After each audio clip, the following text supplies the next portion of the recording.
देखिए पिछले 12 घंटे के अंदर ईरान, अमेरिका, इजराइल और गाज़ा से संबंधित जितने सारे अपडेट्स हैं वो मैं आपको बताऊंगा। देखिए एक सवाल बार बार मुझसे पूछा जा रहा है कि गज़ा को लेकर जो हमास और इजराइल के बीच में जो डील की खबरें हैं, डिसआर्मामेंट की खबरें हैं, इसकी हकीकत क्या है और इसके बारे में आप क्या सोचते हैं और ईरान की इसमें क्या भूमिका होगी। देखिए इस वीडियो में मैं क्या समझ पा रहा हूँ इस पूरी डील को लेकर, हम इसकी चर्चा करेंगे और एक बहुत बड़ी खबर भी आपको बताएंगे। देखिए जिस तरह से डोनाल्ड ट्रंप ने ये दावे किए और सब तरफ आप देखें पूरे मिडिल ईस्ट में, यूरोप में जो है इस खबर की चर्चा है कि अब जो है हमास शांति समझौते के लिए तैयार हो गया है और अपने हथियार छोड़ने के लिए तैयार हो गया और जल्दी डील हो जाएगी। इस तरह की बात डोनाल्ड ट्रंप ने भी दावा किया है कि उन्होंने इजराइल और हमास के बीच शांति समझौता करा दिया है और हमास अपने हथियार छोड़ने को तैयार हो गया और डील के तहत गाज़ा में एक नया प्रशासन बनेगा और इजरायली सेना पीछे हटेगी। इस तरह की सब खबरें आपने देख ली, पिछले 24 घंटे से चल रही हैं। हालांकि मैं ये भी बताऊं आपको, इन खबरों की चर्चा इसलिए है क्योंकि ईरान ने वो मार मारी जॉर्डन में, बहरीन में, कुवैत में, सऊदी में कि अचानक से गाज़ा डील करना पड़ गया। वो एक अलग बात है। लेकिन अब देखिए जो खबर आ रही है उसके मुताबिक ईरान की एंट्री हो गई है गाज़ा में। बिल्कुल ठीक सुन रहे हैं आप। ईरान के इस पूरे अप्रोच जो है गज़ा को लेकर और हमास को लेकर ईरान की तरफ से बड़ी वार्निंग्स दी गई हैं, हमास को चेतावनी दी गई है और बल्कि सोर्सेस तो ये भी बता रहे हैं कि ईरान ने हमास को कह दिया है कि ट्रंप के साथ कोई डील मत करिए, हमास की इजराइल के साथ डील समझौता नहीं होना चाहिए। ईरान इस समझौते के पक्ष में नहीं है। तमाम अखबारों ने इस तरह से जो है इनपुट देने शुरू कर दिए हैं। अब सवाल ये है, देखिए इसको लेकर जो तमाम खबरें हैं उसको लेकर क्या चर्चाएं हैं, हम एक बार उस पर नज़र डालें। ट्रंप के मुताबिक उनके बोर्ड ऑफ पीस की मध्यस्थता में हमास और गाज़ा के सशस्त्र संगठनों के डिसआर्मामेंट पर समझौता हुआ है। योजना यह है कि जैसे जैसे हमास हथियार छोड़ेगा वैसे वैसे इजरायली सेना गाज़ा से पीछे हटेगी और वहाँ एक नया फिलिस्तीनी प्रशासन जिम्मेदारी संभालेगा। अब ये है कि जैसे जैसे गज़ा जो है वो गज़ा में हमास अपने हथियार छोड़ने शुरू करेगा वैसे वैसे इजराइल की सेना पीछे हटेगी। अब इन सब को लेकर ईरान की तरफ से ये कहा गया है, जो एक्सियोस के हवाले से भी ये खबर है वो बताऊं मैं आपको। Senior IRGC official urged member of a Hamas delegation to reject the proposed disarmament agreement during a recent visit to Iran. Iran ने हमास से कहा है कि ये जो डिसआर्मामेंट का समझौता है इसको रिजेक्ट कर लीजिए, इसको मत मानिए। ट्रंप धोखा करेगा, नेतन्याहू धोखा करेगा। और जो ईरान डील के साथ धोखेबाजी लगातार करता रहा है अमेरिका और इजराइल, ये कहना ईरान का है, बिल्कुल वैसा ही धोखा गाज़ा में हमास के साथ होने जा रहा है। ये कहना है ईरान का। ईरान की तरफ से वार्निंग दी गई है कि अगर आप हथियार छोड़ लेंगे उसके बाद क्या अप्रोच होगा नेतन्याहू का, कोई नहीं जानता। क्या ये ग्रेटर इजराइल बनाने की साजिश है? ये चेतावनियां दी गई हैं ईरान की तरफ से हमास को और सावधान रहने को कहा गया है। देखिए 5 मुद्दे ऐसे हैं, अगर हम सबकी छोटे में जिक्र करें कि ये जो 5 मुद्दे हैं जहां पर ये डील क्यों फेल हो सकती है और क्यों सक्सेसफुल नहीं हो पाएगी, इसकी बड़ी वजह है। देखिए सबसे बड़ी इसकी जो वजह है, इजराइल ने अब तक इस समझौते का सार्वजनिक रूप से समर्थन नहीं किया है। देखिए इस तरह की खबरें आपने सुन ली होंगी तमाम जगह कि हमास जो है वो एक ब्रॉडर रूप से अपने हथियार छोड़ने के लिए राज़ी है, डिसआर्मामेंट को राज़ी हो गया है। इस तरह की आपने तमाम खबरें सुनी होगी, अलग अलग आई हैं। लेकिन जो इसकी समझौते की जो शर्तें हैं इसको लेके इजराइल ने अभी जो है एक हामी नहीं भरी है। यानी ये हो सकता है कि नेतन्याहू ट्रंप के प्लान से सहमति जता दें, लेकिन बात जब गाज़ा से सेना वापस बुलाने की होगी तो इसके लिए अभी नेतन्याहू तैयार नहीं है, इसके लिए उन्होंने कहीं हामी नहीं भरी है। आप बताइए, कहीं इजराइल ने कहा है ये बात को कि हम गाज़ा से सेना वापस बुलाएंगे? ये पहला मुद्दा है जिस पर यह डील फेल हो जाएगी और इसीलिए ईरान कह रहा है कि ये एक बड़ी चाल है, इस चाल में मत फंसिएगा। बात नंबर 1। बात नंबर 2, हमास के बड़े हथियार जो हैं वो लिस्ट में शामिल ही नहीं है। शुरुआती चरण में सिर्फ नई प्रशासनिक व्यवस्था यानी पुलिस से जुड़े लोगों के हथियार सौंपे जाने की बात कही गई है। रॉकेट, एंटी टैंक मिसाइलें, भारी हथियार और हमास की सुरंगों में मौजूद हथियारों की बात अगले चरण में होगी और इन सभी को पूरी तरह से खत्म करने में 200 से 350 दिन का समय लग सकता है। यानी सबसे कठिन हिस्सा अभी शुरू भी नहीं हुआ है।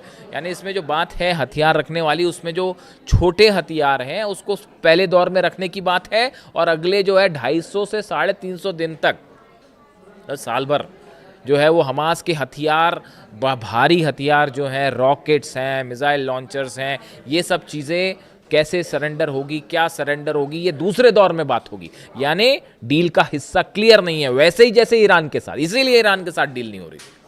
तो वो दूसरा हिस्सा जो है, इसका दूसरा पार्ट जो है, कंडीशन जो दूसरी है वो अभी तक क्लियर नहीं है। ये दूसरा मुद्दा हो गया क्योंकि क्यों ईरान कह रहा है डील फेल हो जाएगी। तीसरा, क्या इजराइल मानेगा हमास की बात? ट्रंप की इस डील में गाजा से इजराइल की सेना पीछे हटेगी, लेकिन इसके लिए जरूरी है कि हमास अपने हथियार डाल दे। अगर इजराइल को लगा कि हमास ने कुछ हथियार छिपा रखे हैं, सुरंगें नहीं तबाह की गई हैं या उसकी सैन्य संरचना अभी भी एक्टिव है, आर्मी अगर एक्टिव है तो वो इस डील को रोक देगा। अब ये बताइए कि ये बात जो है पूरे इसकी जो तीसरी वीकनेस है इस समझौते की, कि कभी भी इजराइल ये कह सकता है कि साहब नहीं, अभी तो हमास ने जो है अपने हथियार नहीं सरेंडर किए पूरी तरह से और अभी भी कई हथियार छुपे हुए हैं।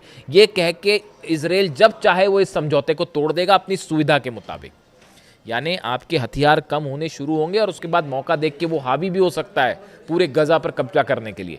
यानी इजराइल जब चाहे वो ये कहे कि नहीं नहीं, हमास ने तो अपने पूरे हथियार नहीं सौंपे हैं और वो तो छुपे हुए हैं सुरंगों में, अब भी हम नहीं मान रहे डील को, फिर क्या करोगे आप? ये तीसरा मुद्दा है जो ईरान कह रहा है हमास को कि सावधान रहिए। चौथा मुद्दा, निगरानी कौन करेगा? हथियार कितने सौंपे गए, हथियार कहाँ कहाँ हैं, सुरंगें कहाँ कहाँ हैं, इसकी निगरानी कौन करेगा साहब? कौन सी कमेटी बैठेगी और कौन सा? इसके बारे में कोई साफ स्थिति ही नहीं है। आप गजा में जाके कैसे इस बात को तय करोगे कि कहाँ कहाँ सुरंगें हैं, हमास के पास कितने हथियार हैं, क्या उन्होंने सब हथियारों की जानकारी दी? इसकी निगरानी कौन करेगा? ये कौन बताएगा? और इसके बारे में फैसला कौन करेगा? नेतन्याहू करेंगे या हमास अपनी तरफ से कहेगा और मान जाएंगे, या यूनाइटेड नेशंस आएगा या कोई बोर्ड कमेटी आएगी तो उसके सदस्य अंदर जाए? ये बिल्कुल वैसा ही है जैसे आप कह रहे हो कि साहब ईरान के पास यूरेनियम है, आप कैसा पता लगाओगे कि 450 किलो यूरेनियम है कि जो है वो 1000 किलो यूरेनियम है, और वो कहाँ पर है? पिकेक्स माउंटेन के नीचे है, बुशर में है कि वो जो है नतान्ज में है? कैसे पता चलेगा? ये बिल्कुल वैसी स्थिति है जैसे ईरान की डील, जो कि इसीलिए मैं आपको पहले दिन से कह रहा था ईरान अमेरिका के बीच कोई डील विल नहीं हो सकती, फाड़ के फेंक दीजिए इस एमओयू को। बिना सिर पैर का एमओयू था, इससे अच्छा एमओयू तो हमारे हिंदुस्तान की यूनिवर्सिटी के बच्चे बनाते हैं, इससे अच्छा एमओयू। समझ रहे हैं आप? तो ये जो है बिल्कुल वैसी तरह ये जो हमास वाली डील, ये एक हवाई मामला है जो कल से इसीलिए सामने लाया गया क्योंकि आप जो है जॉर्डन में पिट रहे थे, बहरीन में पिट रहे थे और कुवैत में पिट रहे थे और इजिप्ट पे बड़े हमला हो गए थे। तो डोनाल्ड ट्रंप, ईरान के दावे हैं कि बड़ा नुकसान पहुंचा दिया अमेरिकी सेना को, तो फोकस अचानक से ये हो गया था इस तो, और हो गया था उसको ध्यान हटाने के लिए मामला अचानक से जो है वो गजा और डील शुरू हो गया मामला। तो अब चौथा जो मामला पेच है इसमें कि निगरानी कौन करेगा? कौन सी एजेंसी बताएगी कि हाँ हमास के पास इतने हथियार हैं? कोई नहीं बता सकता। जैसे ये कोई नहीं बता सकता कि ईरान के पास कितना यूरेनियम है, कहाँ कहाँ यूरेनियम है। 450 किलो यूरेनियम, अब कैसे पता जी 450 किलो यूरेनियम है? मैं कह रहा हूँ 1000 किलो यूरेनियम है, तो वो क्या कहाँ छुपा है, नहीं छुपा है? कल को आप कहोगे छुप, आपने बताई नहीं जगह, फिर क्या होगा? पांचवा मुद्दा देखिए, नई सरकार बनाना आसान नहीं है। इसमें कहा गया है कि साहब नई सरकार बनेगी, ट्रंप के प्लान में एक नई तकनीकी फिलिस्तीनी प्रशासन की बात कही गई है, लेकिन युद्ध से तबाह इलाके में नई सरकार खड़ी करना, विस्थापित लोगों की वापसी कराना, सुरक्षा संभालना और अंतर्राष्ट्रीय बल के साथ तालमेल बनाना बेहद कठिन है। देखिए हमास जो है अनौपचारिक प्रभाव वहाँ बनाए हुए है, ऐसे में वहाँ पर एक नई सरकार बनाना, ये इसमें कोई इंटरनेशनल फोर्स आके वहाँ पर कोई बॉडी बना दे, कोई बाहर की शक्तियाँ आके गाज़ा में एडमिनिस्ट्रेशन को कंट्रोल कर ले, उनकी मंशा कौन तय करेगा? उसमें जो है कहीं किसी तरह से फिर से उसको कब्जाने की कोशिश तो नहीं हो रही गज़ा को? ये ऐसे तमाम सवाल है, कैसे उस पर भरोसा किया जाएगा? गज़ा के लोग कैसे भरोसा करेंगे? ये वो तमाम बातें हैं। ये पांचवी वीकनेस है कि वहाँ पे नई एडमिनिस्ट्रेटिव गवर्नमेंट कैसे बनेगी, बॉडी कैसे बनेगी, इसको लेकर कुछ साफ ही नहीं है मामला। ये 5 मुद्दे हैं जिसमें ऐसा लगता है कि ये डील ज़्यादा अगर सफल नहीं हो पाएगी पहली तौर पे, दूसरी बात अगर चलती भी है ज़्यादा तो टिक नहीं पाएगी, और इसमें जो है अपनी सुविधा के मुताबिक जब नेतन्याहू चाहेगा वो इस डील को तोड़ देगा।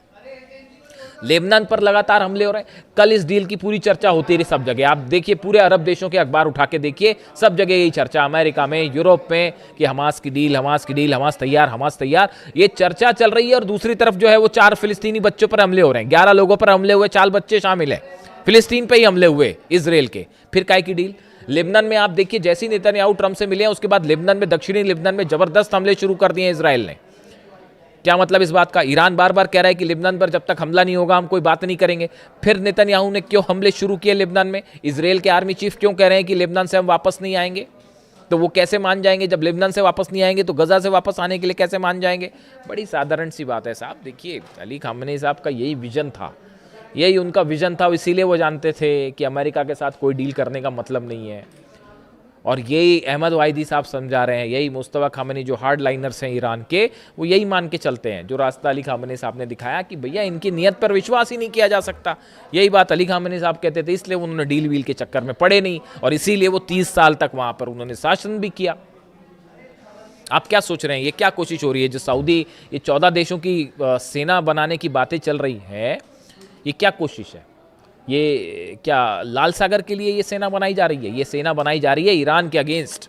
देखिए अगर इस तरह की कोई बात वाकई आगे बढ़ गई, हालांकि मेरे को डाउट है इस बात का कि ये सेना भी बन पाएगी, है ना, वो सेना भी बन पाएगी, ये भी बड़ा मुश्किल मामला है। लेकिन अगर बन भी जाती है तो इसका जो मकसद है वो ईरान के खिलाफ है। सऊदी और ईरान को आपस में भिड़ाना, फूट डालो राज करो, अंग्रेज जो करते थे, यही कई एक्सपर्ट मानते हैं कि अंग्रेजों ने हिंदुस्तान में जो फूट डालो राज करो की नीति अपनाई, वही अमेरिका पूरे मिडिल ईस्ट में करता है।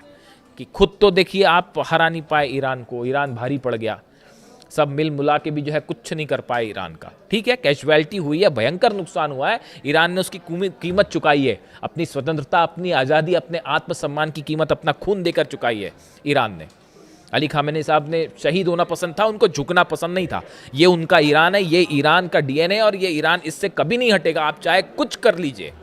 विदेश नीति में अमेरिका हारा है, ट्रंप हारा है, ईरान, अमेरिका की सेना हारी है। अब इसमें तमाम दुनिया भर के एक्सपर्ट्स अब ये मान के चल चुके हैं, अमेरिका के सीनेटर, कांग्रेसमैन खुद ये मान के चल चुके हैं कि ईरान मिशन फेल हो गया, कुछ नहीं कर पाया आप वहाँ पे। तो अब क्या तरीका है? तो अब तरीका यह है कि अरब को ईरान से लड़ा दो, ये सब देशों को ईरान के खिलाफ कर दो। और शायद एक चर्चा हुई है नेतन्याहू और ट्रंप की मुलाकात में, एक बड़ा प्लान तैयार हुआ है। अब जितनी घटनाक्रम होगा वो उस बड़े प्लान के तहत होगा कि गजा का क्या किया जाए, लेबनान का क्या किया जाए, कैसे सऊदी और ईरान के बीच में जंग करवा दी जाए, कौन से देश की क्या भूमिका होगी। तो ये बड़ी सारी चीज़ें हैं जो एक बड़े प्लान का हिस्सा है। और इसीलिए ईरान ये कह रहा है हमास से, उसने ऑलरेडी हमास को ये सब चीज़ें बता दी हैं कि भाई देखिए ऐसा है, ये डील के को लेकर सावधान रहना, जो भी आप फैसला करें वो करिए, लेकिन इस बात के लिए तैयार रहे कि कभी भी आपको धोखा मिल सकता है। और इसीलिए हमास भी अपने भारी हथियारों को लेकर, वो क्रम में, स्टेज में चीज़ है। ऐसा नहीं कि एकदम से हथियार हम रख देंगे तो पहले पुलिस लेवल वाले हथियार छोड़े जाएंगे, फिर भारी हथियार, पहले भारी हथियार क्या छोड़े जाएंगे, हैं कहाँ, पहले इसका तो पता चल जाए साहब। कितनी टनल्स हैं, कितने हथियार हैं, कुछ पता है? नहीं पता। तो इसीलिए ईरान कह रहा है हमास से कि डोनाल्ड ट्रंप पर और नेतन्याहू पर विश्वास करने की ज़रूरत नहीं है। ऐसी खबरें तमाम जगह से अपडेट है। चूँकि मुझसे बार बार इस बात को लेकर सवाल हो रहे थे, गज़ा में देखिए लगातार हमले अभी भी जारी हैं, और वहाँ पर जो हालात हैं, छोटे छोटे बच्चे हैं वहाँ पर जिनके पास स्कूल तो बड़ी दूर की बात हो गई, खाने के लिए खाना नहीं है, पीने के लिए साफ़ पानी नहीं है। तो ये बहुत बड़ा जो है अत्याचार है ये। और ऐसे हालात में हर कोई ये चाहता है कि गज़ा में शांति हो, वहाँ के बच्चों का भविष्य सुरक्षित किया जाए। अली खामेनी साहब भी यही चाहते थे, हर कोई यही चाहेगा, समझदार व्यक्ति, हर समझदार व्यक्ति यही चाहेगा। लेकिन अगर डील के नाम पर धोखा होगा पीछे, तो ये बातें सामने रखनी भी ज़रूरी है। मुझसे चूंकि सवाल हुए थे तो इसलिए अपनी बात यहाँ रखना ज़रूरी था। वीडियो कैसा लगा कमेंट करके ज़रूर बताइए। Thank you so much.